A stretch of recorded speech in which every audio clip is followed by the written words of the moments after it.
Can anybody hear me? Can you hear me? Nothing.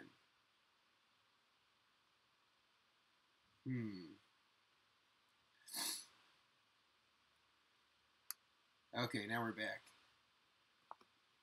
Does everything look in focus for the most part? Try to make sure we can see all that. That's about right. All right. All right, so we're going to be doing for the month here a giveaway, and this is kind of the first real giveaway that we've done of a pedal board. And the idea is that we're going to build an exact clone of the John Mayer Trio rig that was from kind of the earlier part of 2000. So it's going to have, of course, the Keeley Katana, the Boss Tuner, the Blues Driver as modded by Robert Keeley, the TS808, and then I don't have a version 1 Aquapus, but I have the version 2, so that's going to be on there. And then, of course, the T-Rex replica. And on the original rig, he used a Dunlop power supply, but I don't even think that one's made anymore, but it's also not isolated. So True Tone donated a CS6, so I'm going to use that instead. And I'm not going to use the pedal train rig. I'm going to use the flat pedal boards from Get Off My Case, but I'm going to use the same cable that Pete Cornish uses for all of his cables, which is what was on the original rig.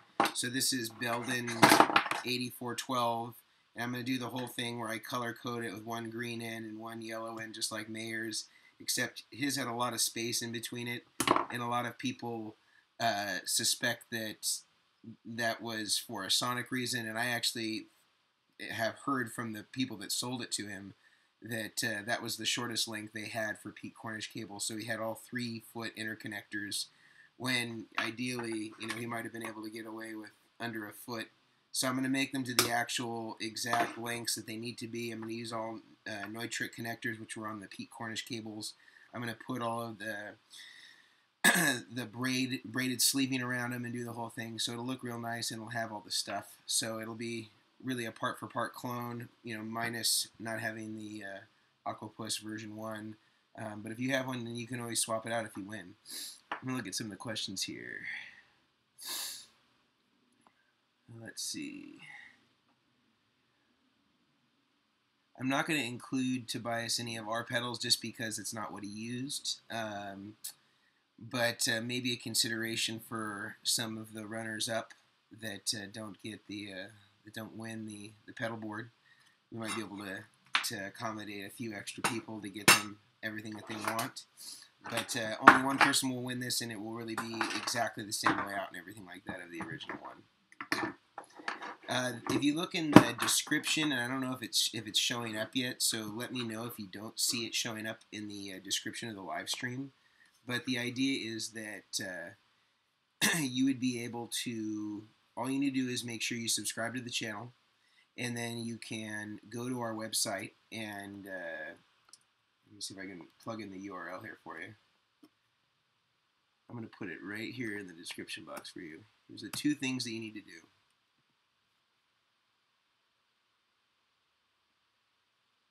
Let's see. There you go. So there's the 2 things that you need to do.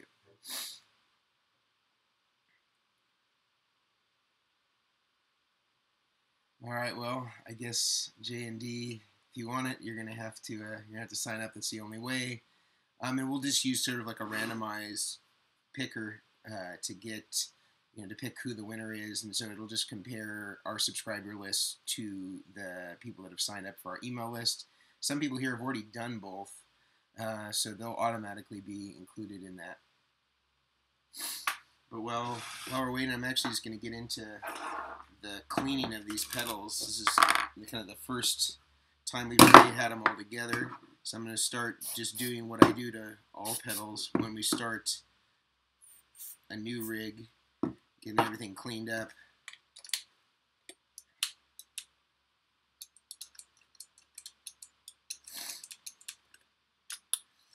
I'm thinking that we're going to run the giveaway for about a month. So the month of April, I think we'll run it the whole month, and at the end of the month, I'll release the build video so that everybody can kind of see the process, and then we'll choose a winner from there.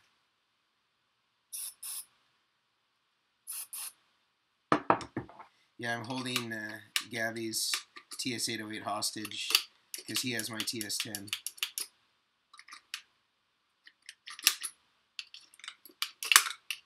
If you're wondering what I'm doing right now, I'm spraying with contact cleaner, Deox at D5. And this is something you should do before you put any pedals on the pedal board, or even if you have pedals on the pedal board, you want to do this as just a good precaution. And if you check out my last video, you can see that we recommend this as one of the top things in my Rig Doctor's toolkit.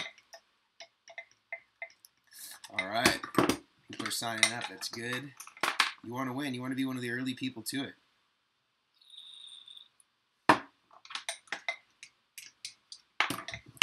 Let's go 1/8 inch jack.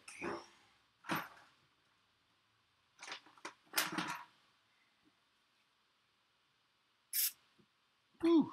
A little overspray there. Alright. Of course, Jason. Glad that we could do this. I had most of these pedals already, and so I'm donating them from my personal collection for this rig.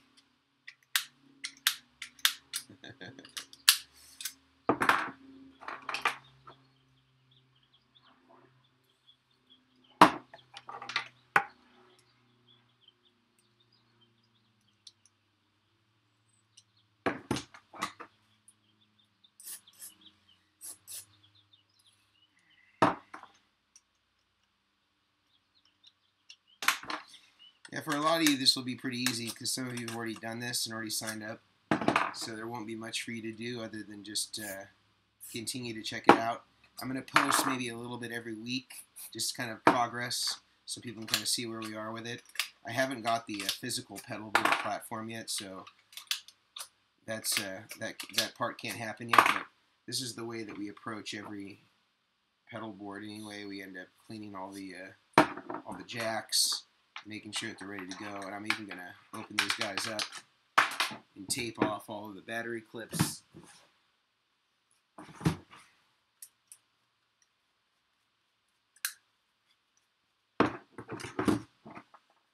Let's see.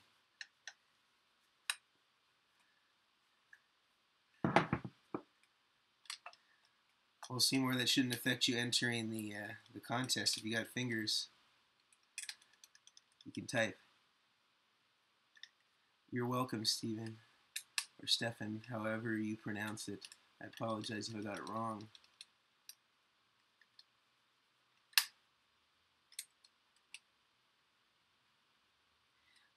Jay, we're working on the John Mayer Game of Tones video, but we're releasing a new Game of Tones video on Monday, which is a Van Halen one. The John Mayer one's taken a long time because the way that we recorded it, and we recorded the John Mayer Game of Tones with Matt Zara, who's a great player. If you haven't checked him out, go and see him on Instagram. He's an amazing player. But he was our John Mayer, and we filmed the whole thing at Anderton's when I was there for an interview with the captain. And so I did the interview with Lee first, and then we did the Game of Tones after. But the way that it was recorded was sort of unideal, and it was not that the recording sounded bad, but there was we just recorded it as like one long track, and all the overdubs recorded like that, so it made it really difficult to go back and find the best takes and edit them and all that stuff. So we're just now finishing the edits, but we've already filmed it, of course, and we just need to play it to our John Mayer fans and get a couple of listeners for the listening part to compare the real thing versus the fake. So we'll probably have that out in about a month, I'd say. We do sell some B-stock pedals, Garth. If you look on our website now and you just go to the store page, about halfway down there's some B-stock stuff. Whatever we have left is on there, and then once it goes to zero, then the inventory just disappears and you won't see anything listed under B-stock anymore. So if you see anything under there, and it's available. Cool, Steve. Thanks for that clarification.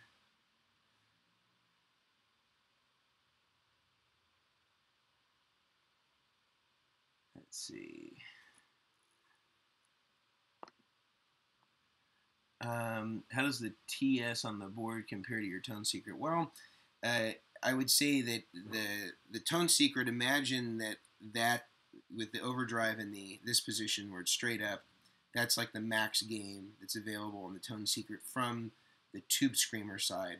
But on the super reverb kind of blackface preamp side, you can add more gain there, but that's more like power amp distortion, because typically the guys that use Tube Screamers don't use the overdrive more than about there, which is kind of right around 9 o'clock or so. And they're really using it more to boost level and boost mid-range. So they're using their level and their tone kind of around like 1, 2 o'clock, and the overdrive's pretty attenuated. And the secret really to using a Tube Screamer effectively is not using the drive, because it compresses the bandwidth so much. So this just allows you, and by this I mean the Tone Secret, allows you to really have control over how much of the amp distortion you want to be present versus how much from the Tube Screamer. And so you get to have a much better balance, and it doesn't sound so mid-rangey. And you even have an individual mid-range knob, so if you used a Tube Screamer into, say, like a Vox, you wouldn't have all these mid-range frequencies competing. You could dial out the mid-range completely. Throwing a double too? No, can't do that. What did the pedal get me into Voodoo Child area tone? Well, a wah-wah for starters.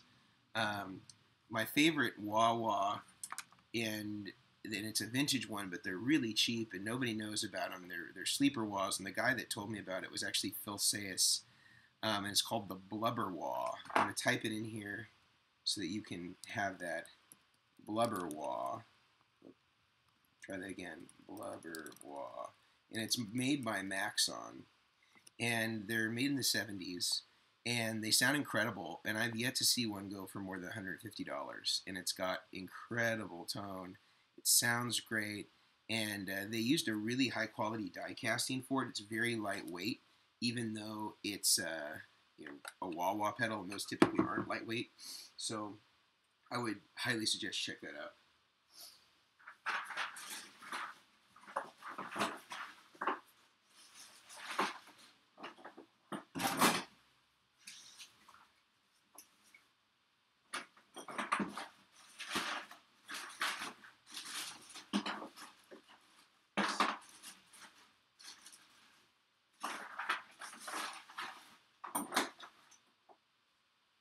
Sorry, I just need to get some electrical tape here.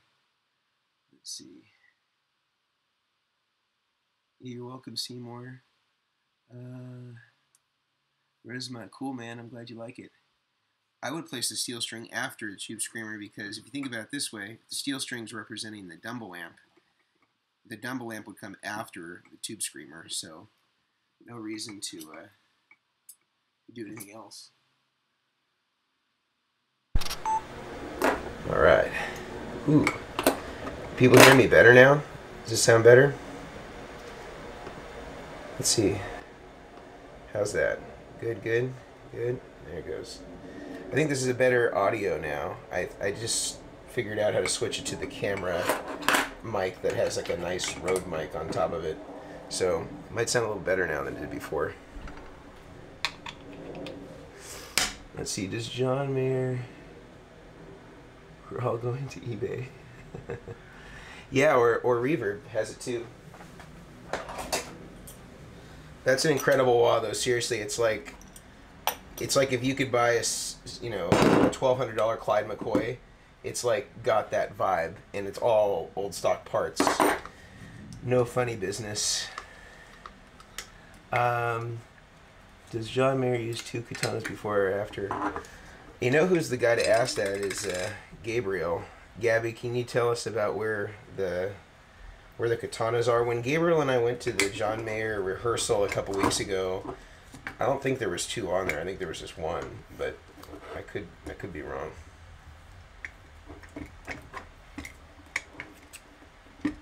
Noisier but louder. I can attenuate it. How's that? Let's see. Noisier, noisier. Hey, hey, hey, hey. There. I think that should be good. The meter's not getting out of the green right now, so it should be okay.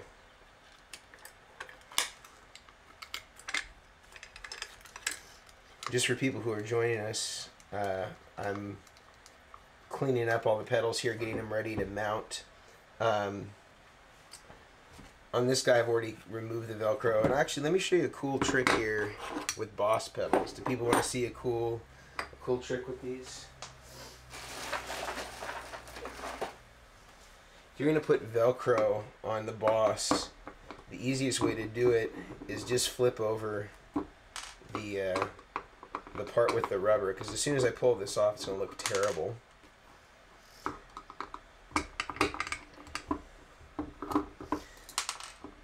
But if I flip it over, then it's like I have a clean mounting surface.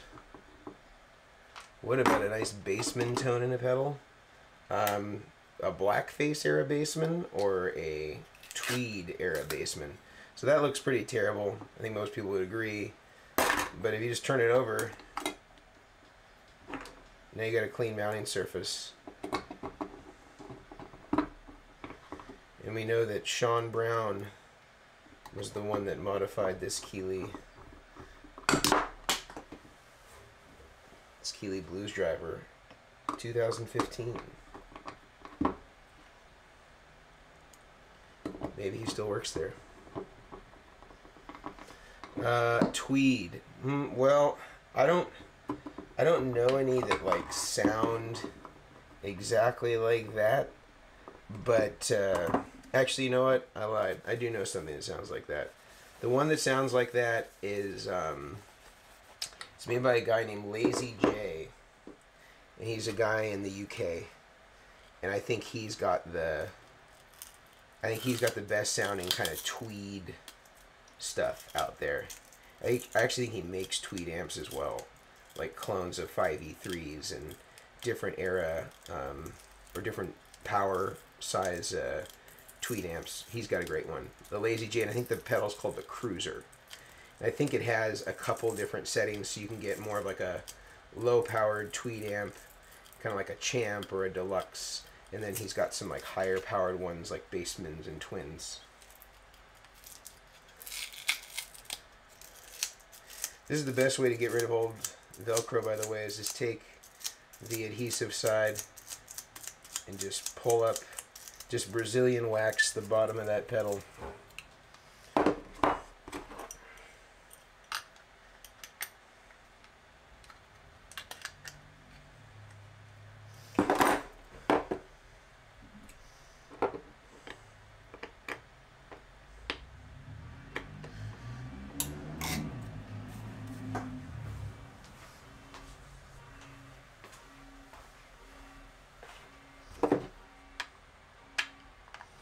Sounds like somebody's car alarm's going off out here. Do you have a preference between the Strymon and Trutone? I think it depends on the application. The lightest weight one is the Strymon by far, but the Trutone has 12 outputs and has pretty much the same voltage coverage as the Strymon. If you were going for like lightest weight possible, and the pedals were kind of within the range of what you were needing to power, then I think the Strymon would be the one. If you just need the most possible outputs, then the CS12 is a great option. I use them both interchangeably. It just depends on the application. I'm working on, a rig right now, the John Mayer one. We're going to use the one spot, and I'm working on another one that's a switcher, and that one's going to use a Zuma. So I think it just depends. But I think between those two, those are great. High gain fuzz pedal. Well, what kind of fuzz are you thinking about? Are you thinking about fuzz face? Are you thinking about a tone bender? Are you thinking about, I don't know, something else?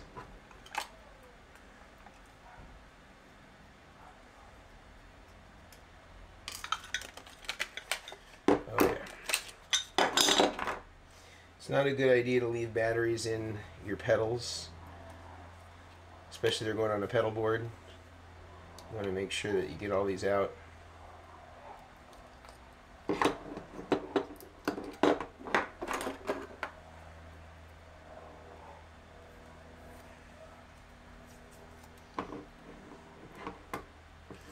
Close to a Big Muff. Well, I haven't played one, so I don't know. But I hear a lot of people talk about the Wren and Cuff stuff for kind of guys that really specialize in the Big Muff stuff. So that would be one to consider.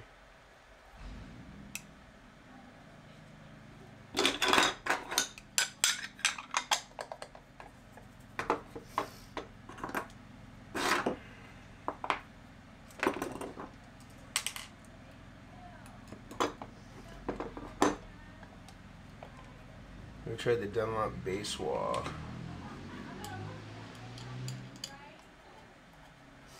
Well, I know somebody, a friend of mine named Snuffy Walden, who does a lot of television stuff. In fact, we have a cool video of him on YouTube, actually, if you guys are interested in checking it out. He's sort of like the Hans Zimmer of television. He does most of the major film scores. I think at one time he was doing like the Wonder Years and West Wing at the same time, so he had like the best daytime kind of drama and comedy, you know, sort of at the same time, or I don't know, I guess Wonder Years isn't technically comedy, but he had them both at the same time, and he liked using that white Dunlop base wall a lot. The thing that I didn't like about it, at least the version that I saw, it was always on, and it had sort of like a spring trigger that would trigger it, and I know that it would go into bypass at a certain point, but I just like the idea of mechanically like turning on the wah, and maybe there is one that does that, I don't know, but I sort of wrote it off because that was my impression at the time. This was about 10 years ago that I talked to him about it, though.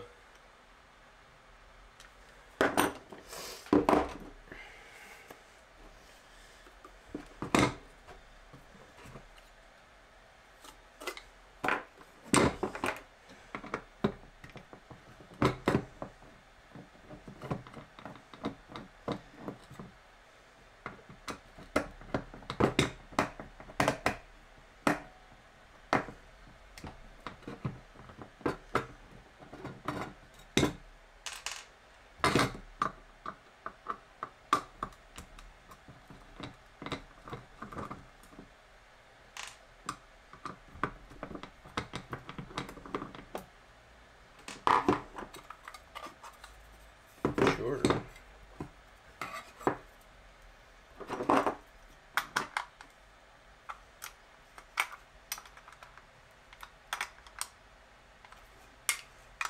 So it's important to tighten these guys up.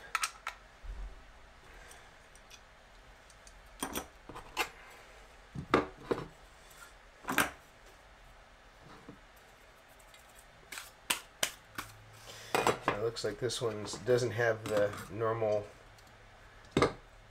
plastic in there, but looks like there's an offset, so I think it should be okay.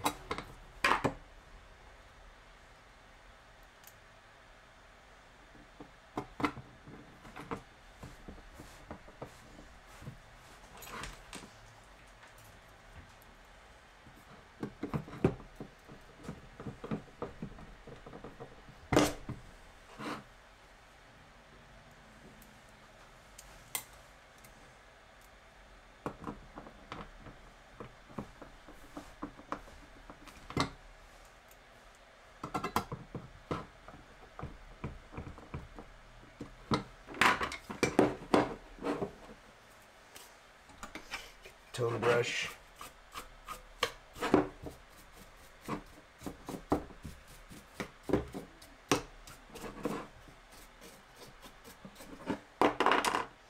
Now, in something like this, you wouldn't really need to add anything to tape it off with because it's already enclosed in plastic, but I'm just going to do it because I did it to the other ones and just make it more feng shui.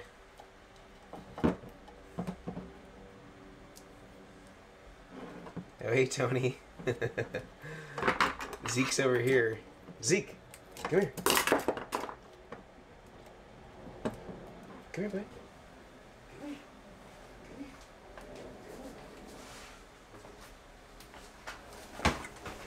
here. There he is.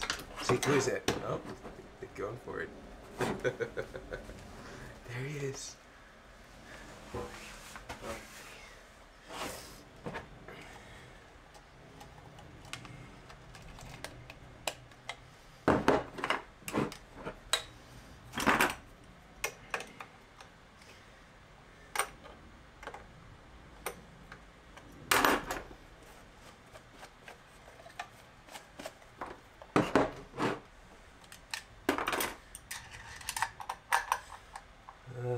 Brown pedal.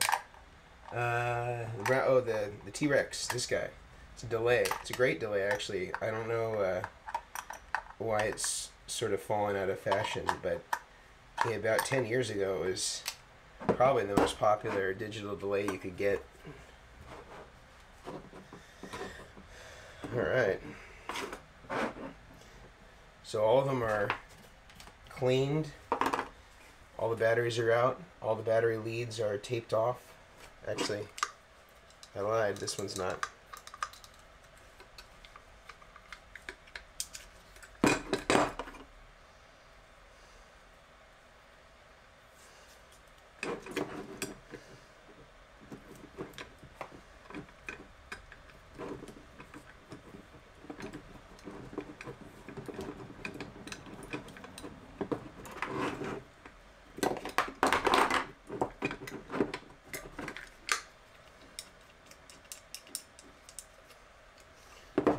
Now we're good. So at this point, I don't have the board, so there's a limit to what I can do. I can put the Velcro on the pedals that don't have them, but that's going to be about the extent. I'm hoping that that I get the board either this weekend or next week, so that I can start putting them down. But, there's not a lot to this. There's only 6 pedals, so this will go together pretty quickly. But yeah, I want to make sure that I check in with you guys kind of weekly and show you what we've done. Let's see.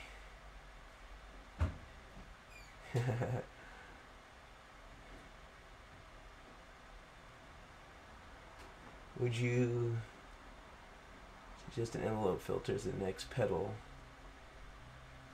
Talking about for me or for your personal board, J&D?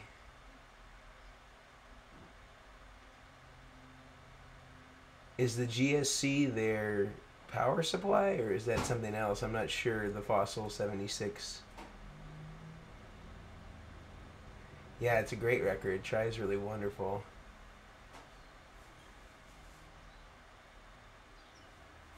Oh, I didn't realize that Sonny Landreth used it. He's great if nobody knows who he is. He's like a great Louisiana slide player.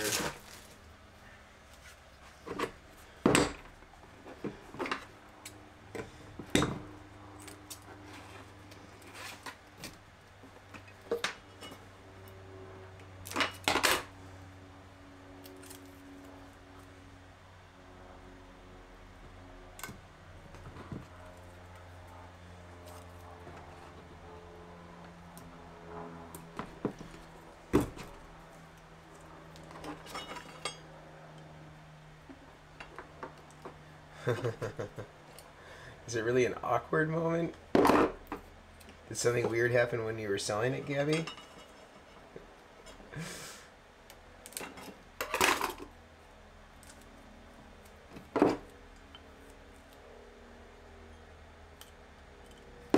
Dang, that sounds like a cool sound. I love the matchless DC-30.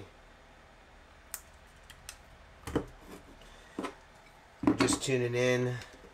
I'm getting these pedals prepped for when the pedal board arrives. Should be due any day now from get off my case.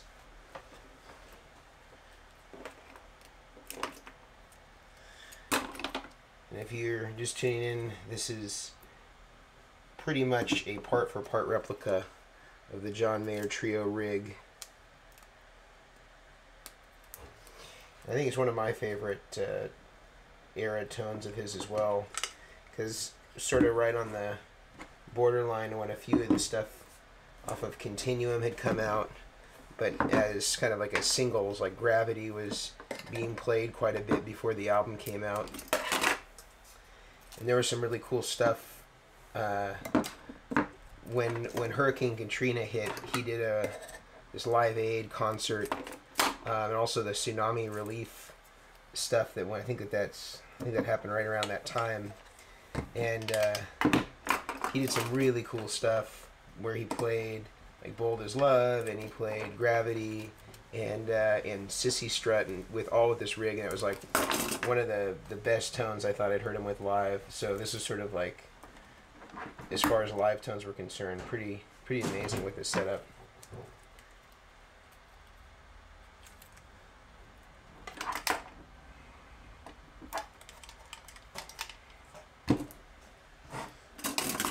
Let's see, does get off my case build?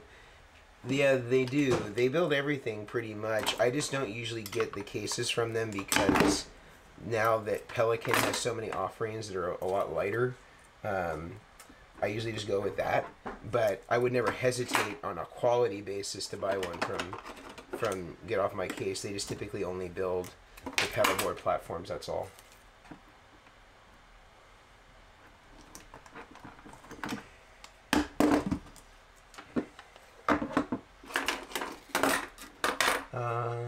Let's see.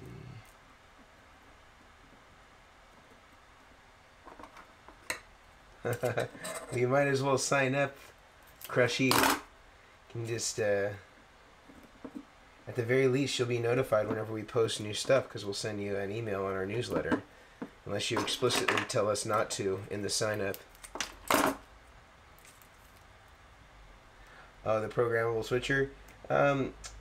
This is getting back to a question we had earlier about the G-Lab switcher. I don't have anything against that switcher. I just think that, you know, there's a lot of switchers that are popular but maybe don't necessarily keep up with like the software that's available. And one of the reasons why I really like Boss, it's not because it's the best switcher out there. Mechanically, I think the best switcher that's made right now is RJM. Like, without any question, it's the best built. But and that's just on mechanical robustness, and now that their new system has reassignable loops and all that stuff, I think it's competitive. But Boss has really good quality for the switchers, and they have the best software. I've yet to see a company that offers that software quality that they do, and I would imagine it has a lot to do with just their budget. You know, they have an R&D budget that exceeds what most pedal companies are able to spend for such things. So it just gives them an advantage there of being able to to spend a lot.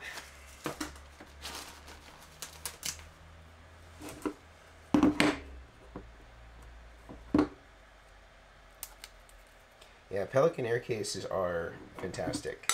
That's usually what I recommend using.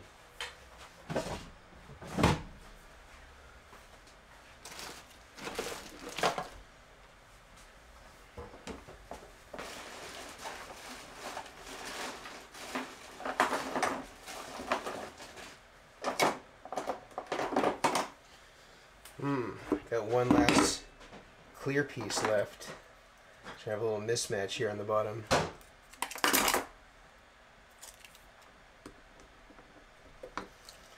Alright. We're good. So hopefully this thing comes in. Let's see, we've got any last questions here. Hey, power, courage, and wisdom. I'm so glad. Yeah, make sure you subscribe and you get on the newsletter. That way you can win this board. Yeah, Pelican Air for sure. Masterminds are great. Yeah, they're great. You know, the other one that's really good for the money is the Musicom Labs is good. But I think the Masterminds is the best. Best quality. Maybe not as good as software as Boss, but totally functional.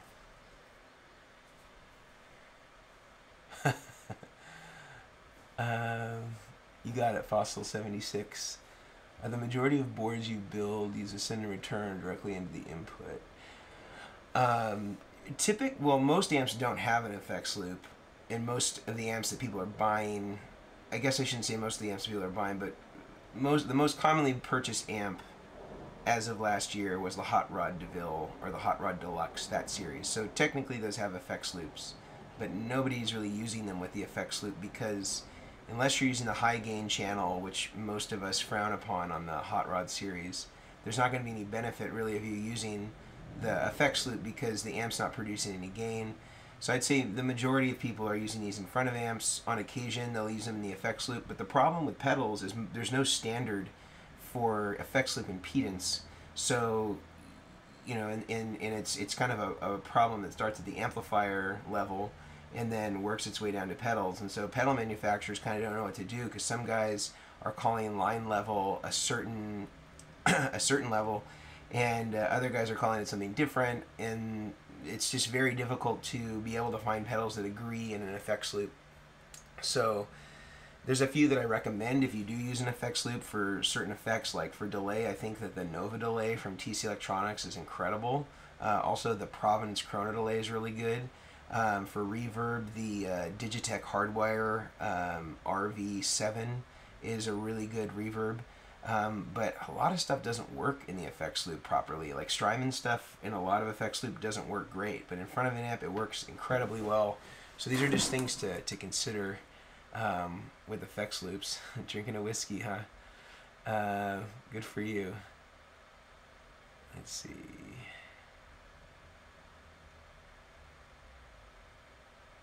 See you, Tony. Yeah, well, we just came out with the Tone Secret probably a month ago, but the next thing on the docket is called the Nile. It's Nyle, and it's sort of the Nile Rodgers Prince compressor thing, where we use a 1176 style compressor, and then following that is a Neve style preamp, and that's really how they recorded. They record direct into a Neve console, and they would use the 1176 to kind of break up the front end of the Neve console. And so we have two independent circuits in there. One's the Neve side, one is the 1176 side, and that you can either turn them both on or turn one on and not the other. And the compressor has, of course, the classic Neve controls. It's got a parallel blend as well. In the release and the tone are on toggles, and then the Neve has an EQ and a volume and a gain. And man, they sound really, really good together. We're gonna start getting some demos out there. I'm gonna have Tim Stewart do some demos, and he plays with Lady Gaga, but he's also just like an incredible funk and kind of like Prince, Nile Rodgers style player. So we're gonna start having some demos. I'm hoping in the next month or so of those, but I don't think realistically it'll be out until June.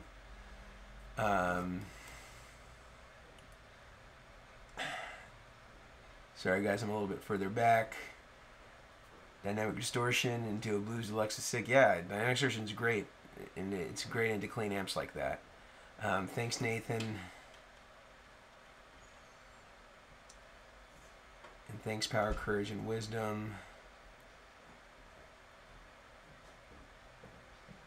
Jonathan, as far as line level, I mean, it depends. There's most pedals for like this don't do great into a line level effects loop. Most effects loops are line level or some variation of that, and some of them have adjustments so that you can kind of get to instrument level if you need to, but I think it's always a compromise. What's going on, Jeffrey? Well, I mean, I think that Strymons are optimized for the majority of players, and there's going to be some effects loops that they work in great, but there's some that they won't. And it's just sort of a compromise, with what it is that you're doing. And I named off a few that I think work, in almost every effects loop. Again, those are things like the Providence Chrono delay, the TC Electronic Nova delay, the reverb that was from the formerly defunct Hardwire company that was made by Digitech. Those are all great reverbs and delays for loops. The Vertex boost also works really great in a loop if you want to use it as a master volume boost. That's pretty cool, and you can hook your volume pedal up to that, so you can use it as a real master volume, so it's just cutting off everything after the preamp section. That's a pretty cool feature. So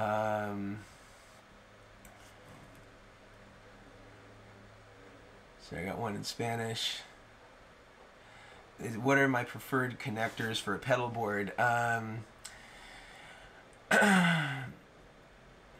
We can email in Spanish if you want. I'm just going to say it back in English just so everybody else knows. I'm going to put it in a link below but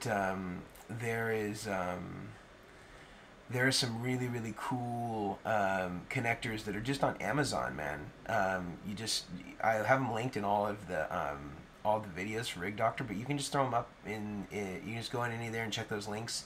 And if they don't exist where you're located, either in some part of Latin America, let me know and I can try to connect you. Just email me. My email address is on the YouTube channel.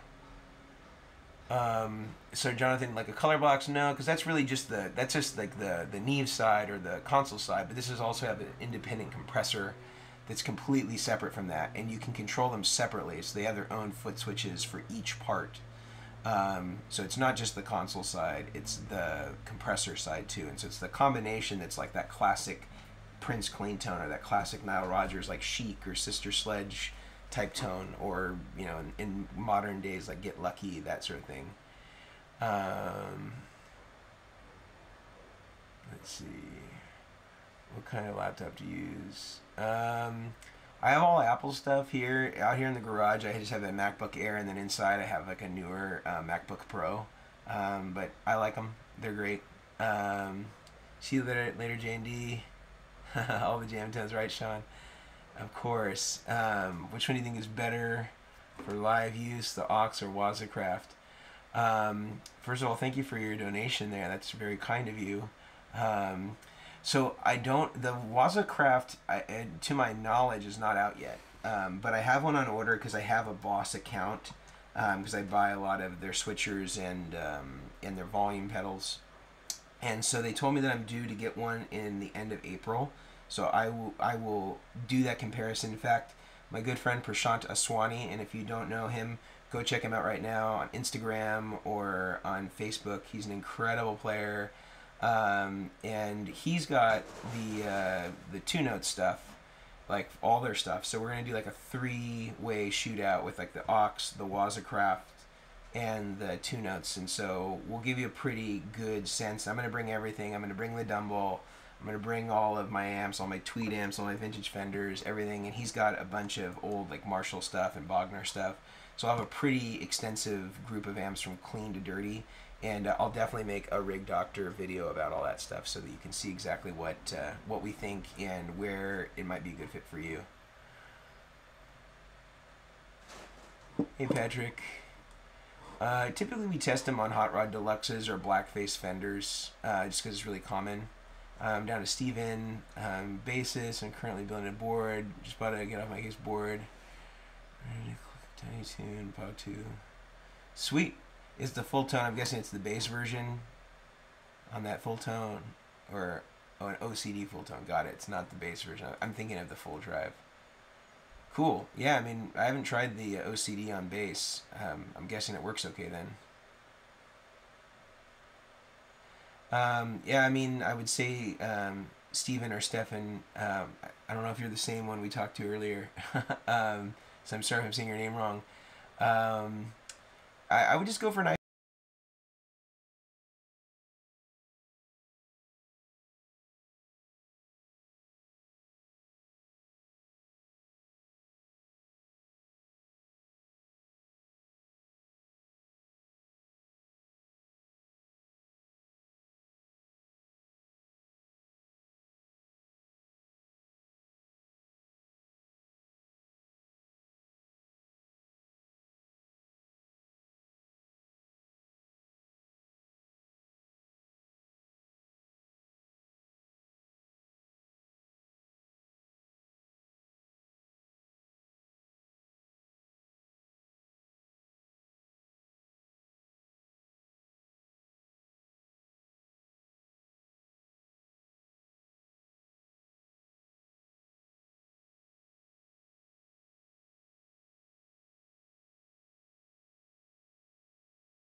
I'm told that we were out on audio. We'll try that again. How's that? Working?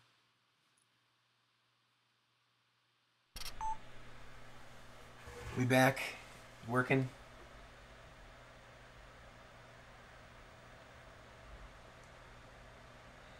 So the last question before I saw that we had some issue with the stream was that the question about solderless cables, and I just can't send out a board in good conscience with solderless. They've come a long way since George L. and the Bill Lawrence stuff, but it's just not something that I find to be the most professional roadworthy alternative. So I'm not there yet.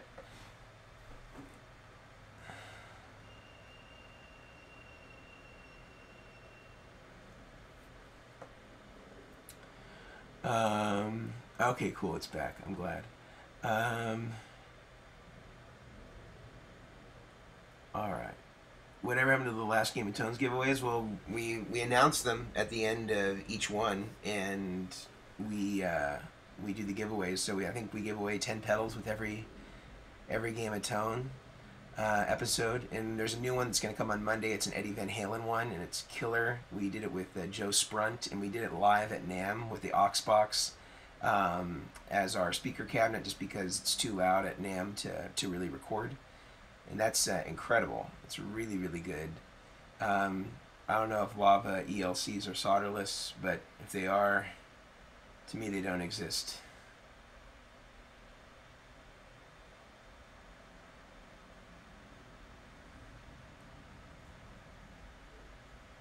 Huh.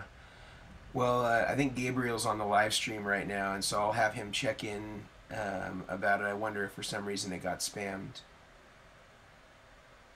The giveaway instructions are going to be listed in here, but the basics are subscribing to the channel, and then also subscribing to our newsletter. And let me just link it one more time for you, Jeffrey.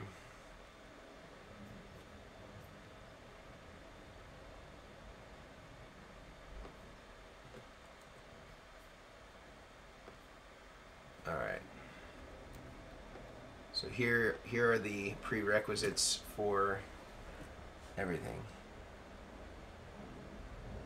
For a good shimmer reverb for my effects loop.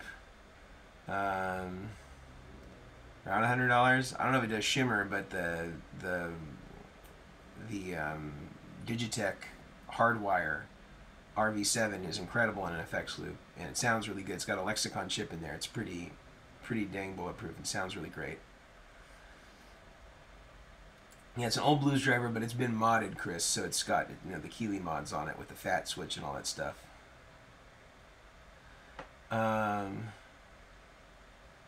No, John, I mean, if you won, then you won, man. So that's our job to get it taken care of. No clon, nope, because there was no clon on the JM Trio board.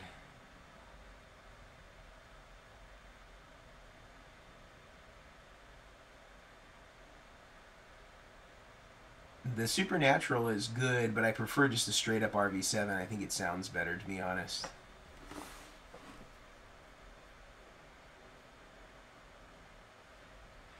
Yeah, Sean would probably know better about the new neighbor than I would around how it works in the effects loop, because Sean was working for them for a good long time and did some great work over there at New Neighbors, so he probably knows more than me about whether that works in the loop, but I would agree the pedals are great at New Neighbor.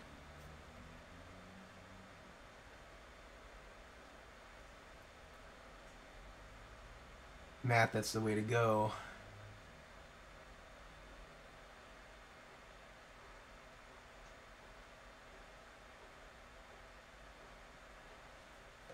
Is musical subtle and out of control fuzz? Musical? I don't know. It's such a complicated question. I don't know. Musical? I mean, I love the old fuzz faces, the old germanium ones, but they're really expensive. And but you know who actually makes a great one is I forget the guy's name, but I think it's called the 68 Velvet Fuzz, and Owen Barry had one. And if you don't know Owen, go check him out. He plays with Tal Wilkenfeld. He's got that Jeff Beck thing down, but he's also just he plays he has his own style. Is incredible. But he had this I think called a 68 Velvet. I'm gonna write it in here. 68 Velvet Fuzz. I don't know who makes it, but whoever does, it's killer. It's really good. And I would say that it's very musical. It can also be subtle if you want it. And it's got a lot of controls for germanium fuzz.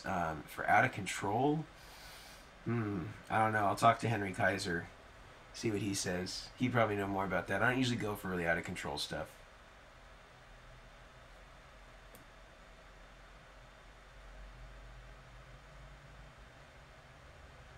Let's see. Well, Ari, I think that was actually kind of later, like up until the Tri period. I never saw one on there.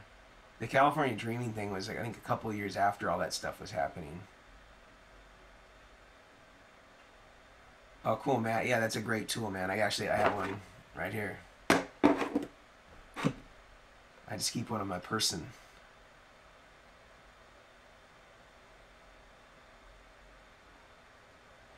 Yeah, it is discontinued, Simon, that reverb, but you can get them for about $100. I just got one at Guitar Center actually the other day for like $89. Good on that one, Sean. Cool. Yeah, so New Neighbor stuff, good in an effects loop, and they're great pedals. Oh yeah, Chase Tone. That's it, Aaron. Yeah, that's a great fuzz.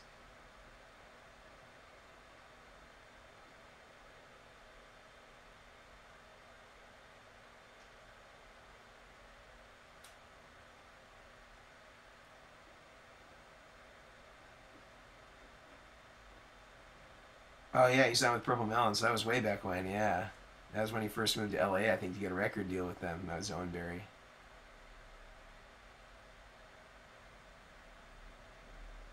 Looking at Steve here. Yeah, of course. What do I think about those expensive Vemoran pedals? They sound good, but I think it's worth the money. I mean, I'd say play one. I don't know. I don't usually like to assign value based on the cost alone. I mean, if you love the pedal, I think their enclosures are a lot of the expense. You know, those are expensive to make brass enclosures. As far as like the PCB and stuff like that, that's all pretty standard stuff. I think they sound good. I like the Vemoram Janray a lot. That's a cool pedal. I haven't had a lot of experience with their newer stuff, but I always like the Janray. And I don't know if it's too expensive new, then buy it on Reverb or get a clone or something. Thanks, Luke. I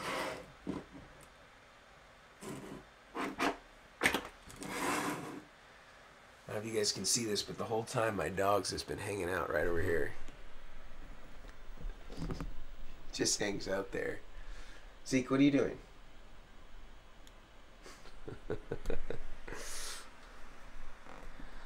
I don't get it.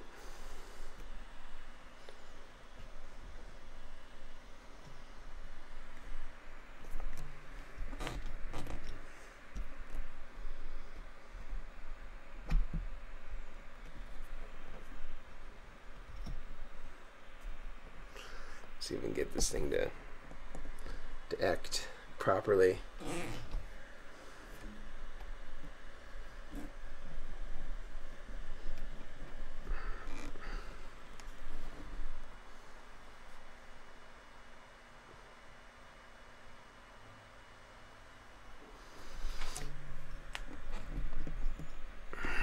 Sorry, we're having some issues here with my camera mount.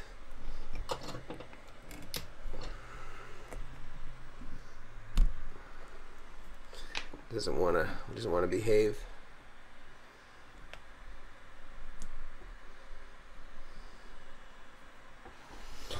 All right, guys. Well, with the camera screwing up, I'm going to call it here. I'm going to answer these last questions.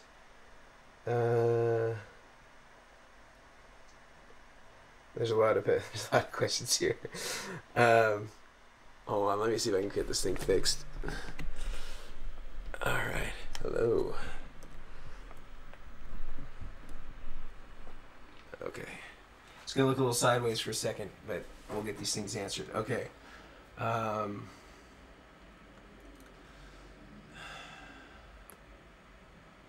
Let's see. Advice on how to start modding pedals. Start with some kits, man. Just get like a Monty Allums or something like that. I think he still makes kits. That'll get you started. Desert Island pedals, drive. Probably ultraphonics if it has to be true overdrive, but steel string would be in there. Modulation.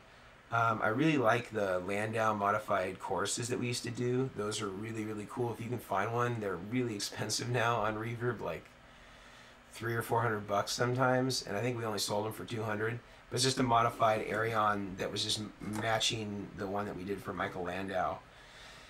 That one sounds really, really good, and it's 100% analog and true stereo. Space pedals, I'm guessing you mean like reverb and delay. Favorite reverb is the Digitech Hardwire RV7, the one with the Lexicon chip for pedals. Favorite delay, probably the Providence Delay 80s, this T-Rex replica, Boss DD2, the digital delay, and the DM2 also. Those are all great. And a Memory Man. It's really cool. I have an original Memory Man. Those are great. Found Russian Big Muff does well for that woman tone and Gilmore fuzz. That's cool. I could see the Gilmore thing. I wouldn't have expected the woman tone, but I believe it. Why a shirt? Oh, for the dog. He's so lean he gets cold like when it's below 50 degrees. So he's got his he's got like a fleece on. Otherwise he'll just start shivering sometimes. Difference between TS8 TS10. I mean, you can get a vintage TS10 or an original one for a lot less than you can a TS808. They sound a little bit different. They're kind of in the same ballpark. But TS808s are so expensive now. I just say get a Japanese-made TS10 and call it a day.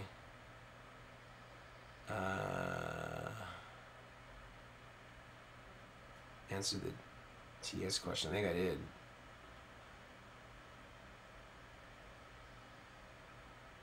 Thanks, Wombat. Yeah, I don't know about the Josh Smith one. I just saw it recently. I'm sure it's cool if Josh was involved. He's got a good ear.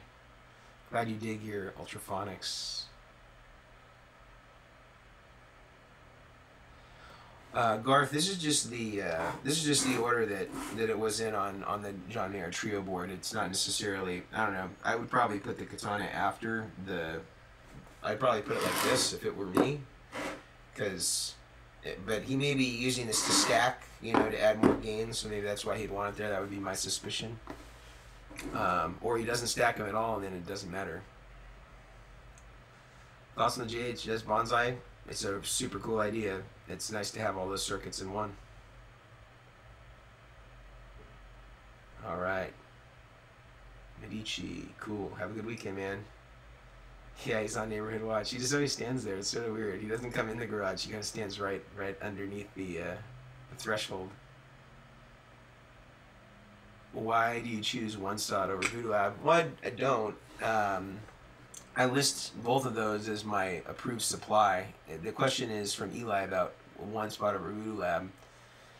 I think that the Pedal Power 2, of course, was the sort of the standard for a lot of years, and I think it's still great, but now so many people are doing they're doing switching supplies and not linear supplies like what Voodoo Lab still does for the most part, as far as I know, where they're using toroid transformers and stuff like that. And the switching supplies are just more advanced, and they can do any input voltage, so you can take them anywhere in the world, and they work great, and you don't have to use any sort of step up or step down transformer, and they can accommodate higher voltages, higher currents, more variety, and they're lighter weight.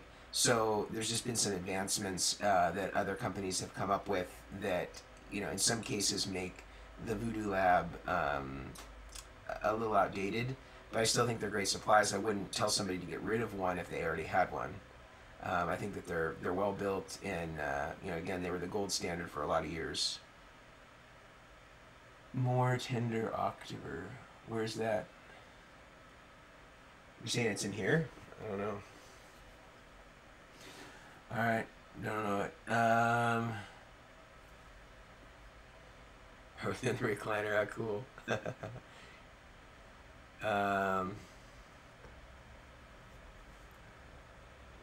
Arias. I don't know what that is. No, the giveaway will be for everybody. So, I mean, whoever wins is who wins. So, if you're in whatever country, fill in the blank, we'll ship it to you.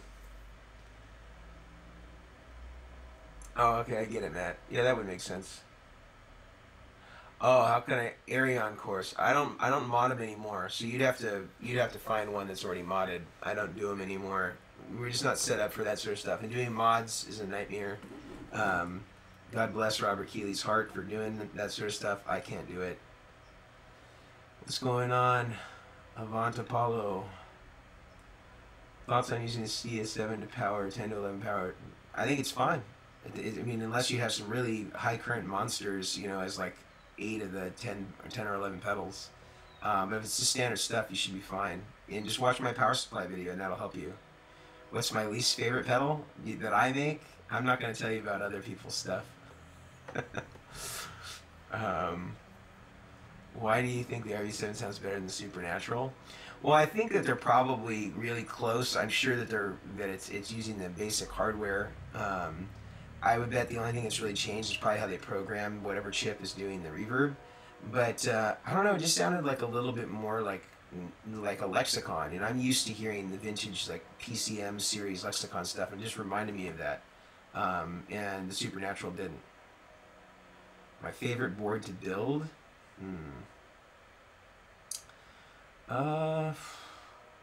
Probably some of those early Robin Ford pedal boards, like 10 years ago almost at this point, because that really helped put me on the map. And I just remember getting a call from him out of the blue and wanting me to build a board, and that was really fun. Also humbling. JCM 900 and a triple rec. I currently use an ABY switch in the stock switches.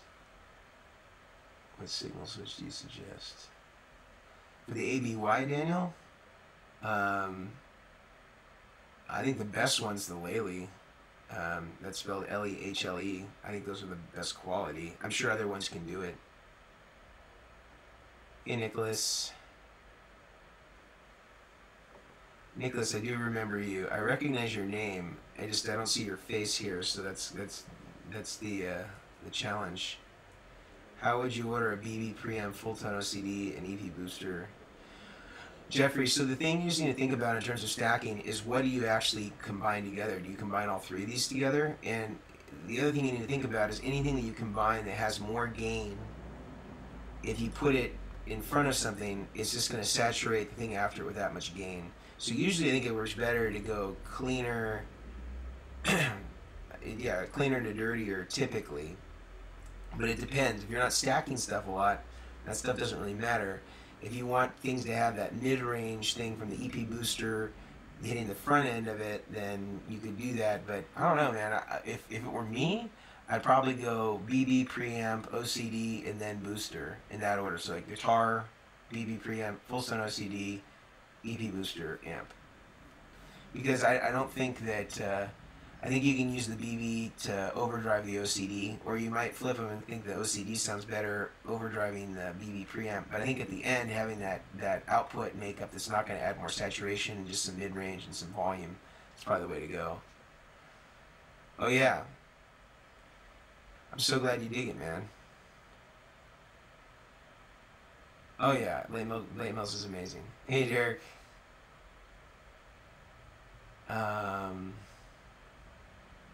Let's see. Yeah, of course, Nicholas.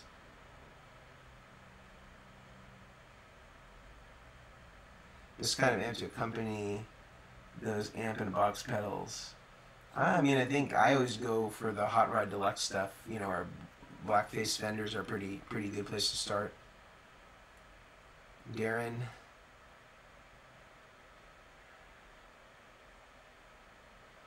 I think Lely makes the best one, Darren, because you also, you may need to have, I can't remember whether, I know the two channels on a blackface are in different polarity or phase, some people call it, but it's really polarity. But yeah, I think the Lely is the best, and you can control for polarity, and you can control for, I think there's even like a trim adjustment to adjust any like any sort of loss that's occurring between the amps. I think that's the one to go with, and they make a bunch of different ones. So just check out their website. It's spelled Lehe, or Lehle. Yep, get more Duloc. Just go to the links, man. They're all on there. You just get them right off Amazon.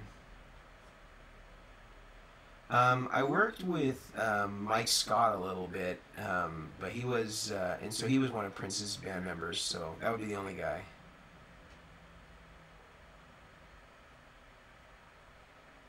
Channels with the stock channel.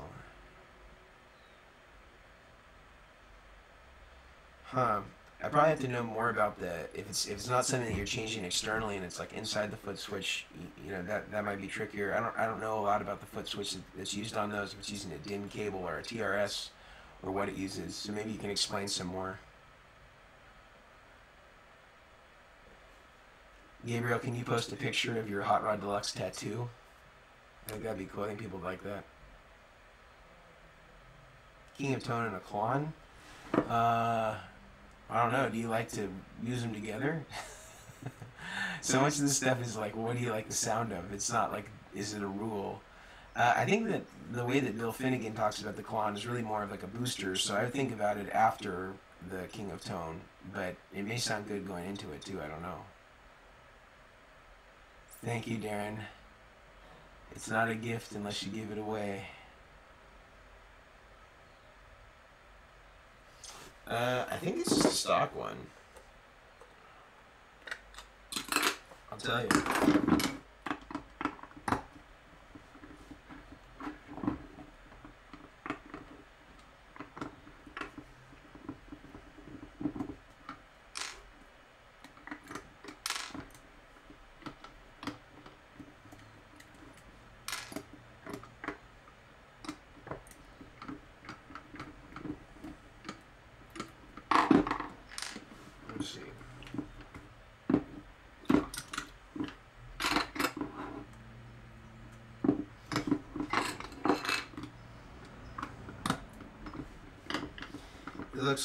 It looks like it's original because none of this solder is disturbed. It looks all kind of the same color.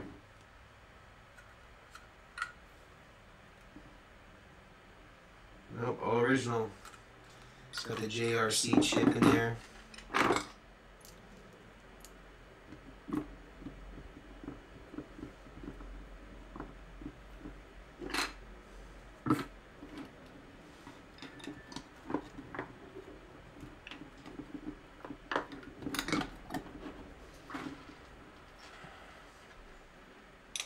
So the giveaway, Daniel, is happening in the month of April.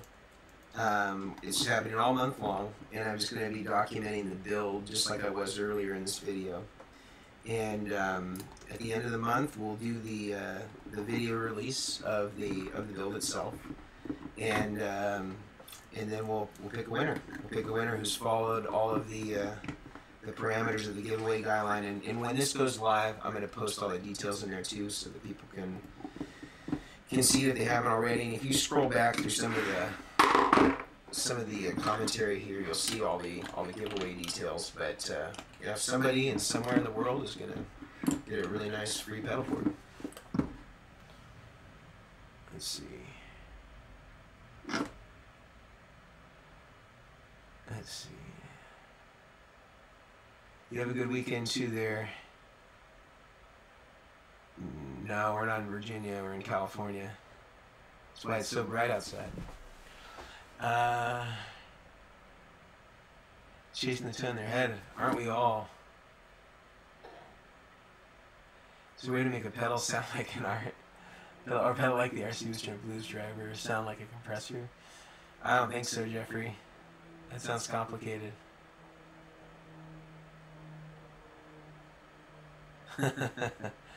All right, Daniel, we'll be here. We'll be here for that.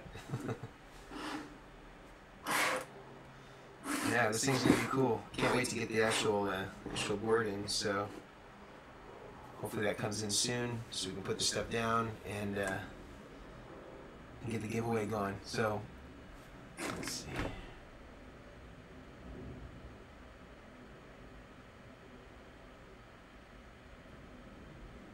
Cool, Nicholas.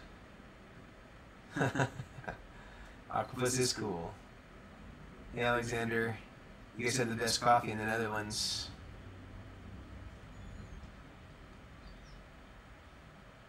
Thanks, Jorge. Or is it Jorg? I can't tell.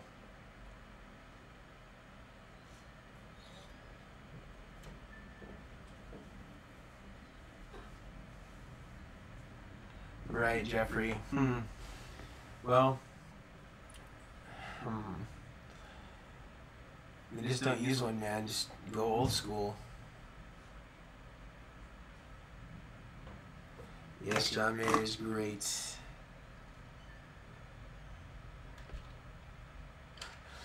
Gabriel has tried to block that comment.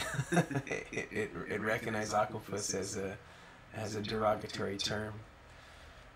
Cheers from Mexico City. Thanks, man.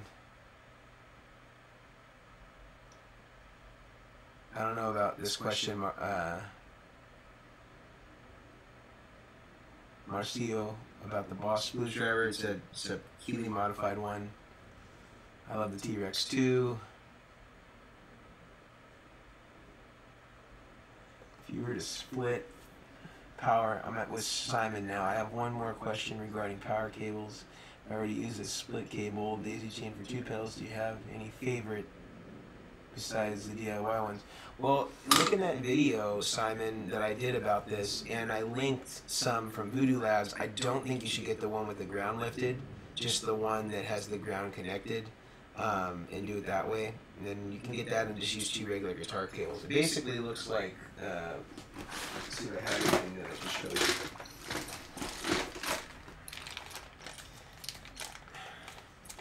I'm going to show you here, Simon, so you get the right one. So it basically looks like, I'm trying to get this in focus here for you. It basically looks like 2 things like this, and then there's just one cable that goes into the power supply, and then you just put like one regular cable coming out of this one regular one out of this one, and it goes into whatever 2 pedals you want. So it kind of looks like these 2 things, and then these connect to just one connector on this side. That's the one you want. And don't get the one with the ground lift. That is like a Hail Mary, like emergency situation to get to the gig. I wouldn't recommend you getting it as like a long-term thing. You got it, Seymour. You got it, Jeffrey.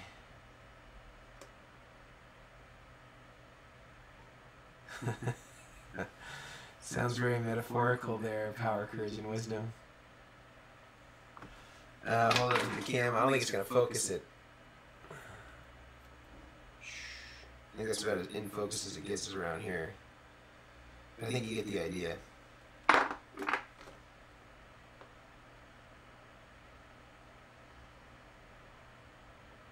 Bobo Gino. Good, man. How about you? The Vemram. The Klein KT adjustments for. Yeah, fuzz is usually almost always first. I don't know what Vemram, you have Vemram twice, so I'm not sure what the other Vemram is, but let's just pretend it's the Janray for now. So I go fuzz, Janray, Tube Screamer, KTR.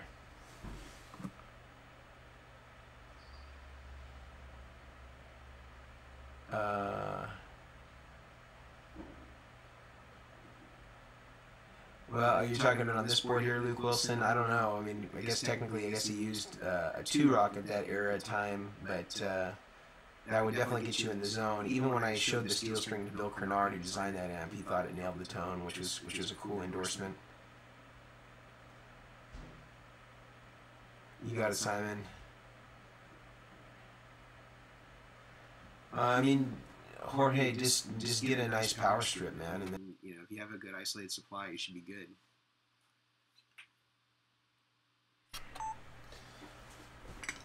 So I don't think you'll have any issue there. Set not it have. Let's have fuzz. Sorry, Marcio, I don't understand your question. Can you restate that for me?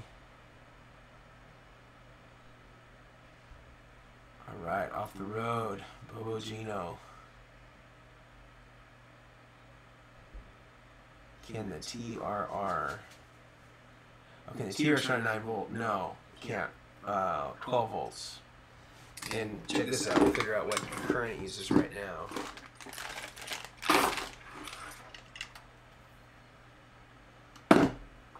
Hook it up to our milliamp reader.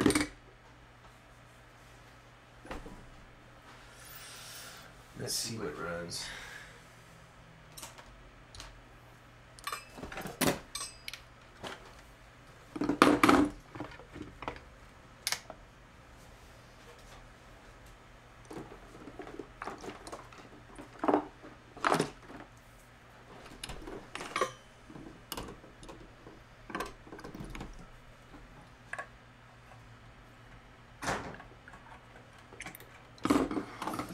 Alright, T-Rex.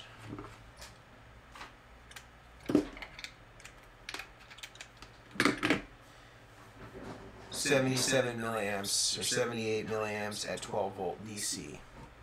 There it is. I want my tone to sound like warm.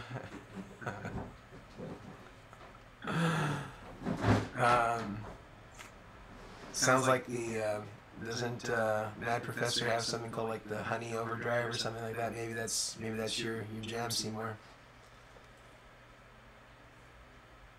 You got it, Jorge.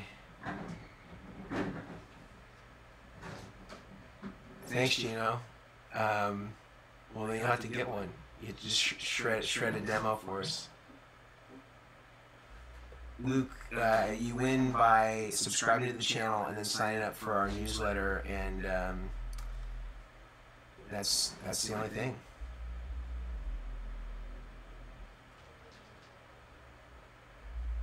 Does this set have no fuzz? Oh, you're talking about this setup. Got it. No, it doesn't. This is John Mayer's exact setup from the John Mayer Trio, so there was no fuzz in that.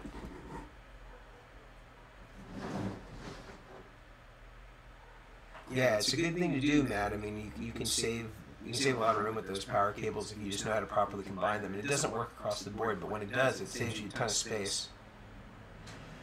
Yeah, he did use a DC brick, but I won't use that because that was you know, at the time it was one of the few options. It was like that or pedal power 2, and I think he had some stuff on there like this that took 12 volts. So the other stuff, you know, I don't know if the pedal power 2 worked for this. Actually, it should have worked for this, but I won't use that power supply. I don't even think they make it anymore, and even if they did, it's not great. Their new stuff is way better, so I'm going to use the one spot because I think it's good, and especially this new version from True Tone is pretty incredible. I'm pretty sure that the Aquapus would have been for the short stuff, and this would have been for the longer stuff, but you know, I'm sure that there's people like Gabriel who would know more about it than I do. Alright, see you later, Gino.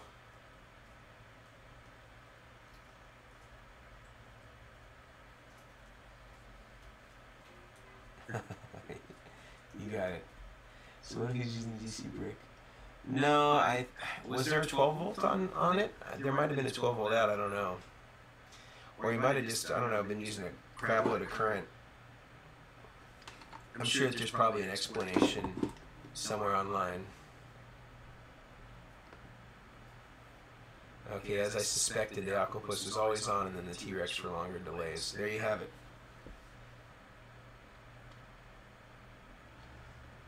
How long have we been going on this thing? I'm kind of curious. 1 hour and 24 minutes.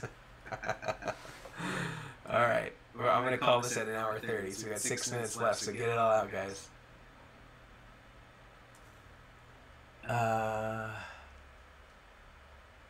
Which guitarist has the best live tone? Okay, that's an easy question. So, John Mayer, Gabriel and I, Gabby Bergman, who's on here, we just went to a rehearsal for John Mayer. It was like a closed rehearsal. It was just friends and family. That tone was pretty incredible, I would say. The other tone that I've heard that was incredible live was Santana. He sounds great live and really good mixes.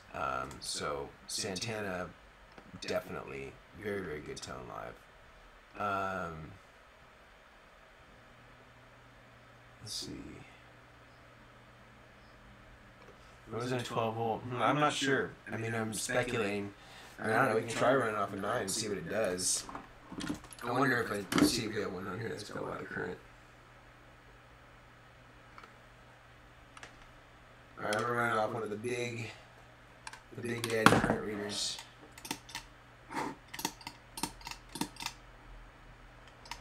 Okay, so it'll run off of 9. This is just to settle our dispute here about it from Michael. So it's as the voltage goes down, the current requirements will go up, and it looks like it draws about 33 more milliamps. Let's see if we can really max it out and get it to do funny, go higher, and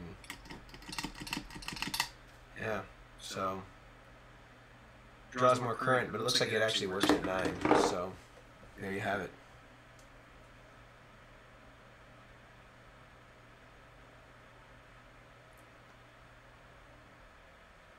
How's the two-string used as light overdrive? I'm not really sure exactly, Joshua, how he was using them. Again, I think Gabriel, who's kind of our resident John Mayer expert, he probably knows more about how they were used. It's the best sandwich you've ever eaten.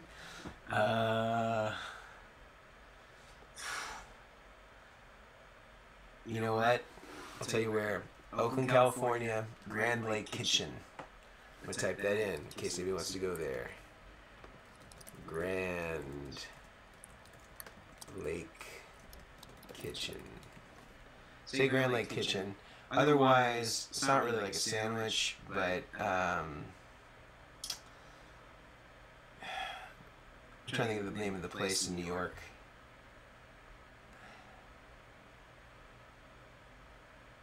I don't remember the name of the place. I'll have to think about it. I'll get back to you on that other one, but Grand Lake Kitchen, very good sandwiches. See you later, Matt. Hey, Josh. Jenner, I was thinking run the 2-screamer.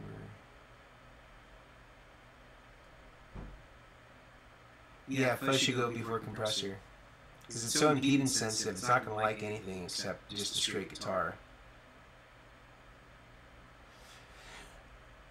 They sounded pretty clean to me, and the settings look pretty clean. The steel string singer is hard to break up, man. It's like, I've played the very first one ever made, and it was, it just sounds like a twin reverb that really maybe can get a little bit of power amp distortion, but doesn't have any real preamp distortion.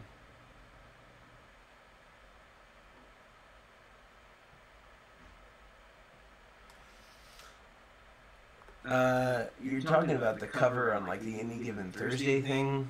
I don't even know what pedals were used back then. Maybe Gabriel knows. Yeah, Santana, and he was using a Dumble overdrive reverb on that gig, actually. What's the other boost you would prefer running? I mean, my boost, I think, is the best for clean boost. But there's other boosts that do kind of like a colored boost thing better than mine. I'm glad you dig the steel string.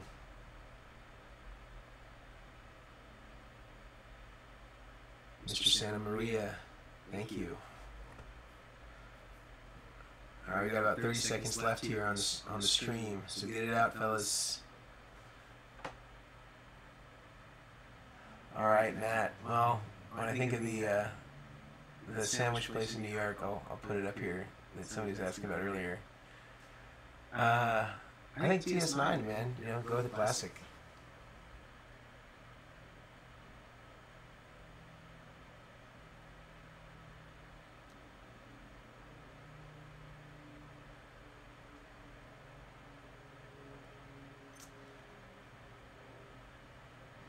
You guys got it. All right. We're at 1:30, so I'm going to shut this guy down. Thanks again.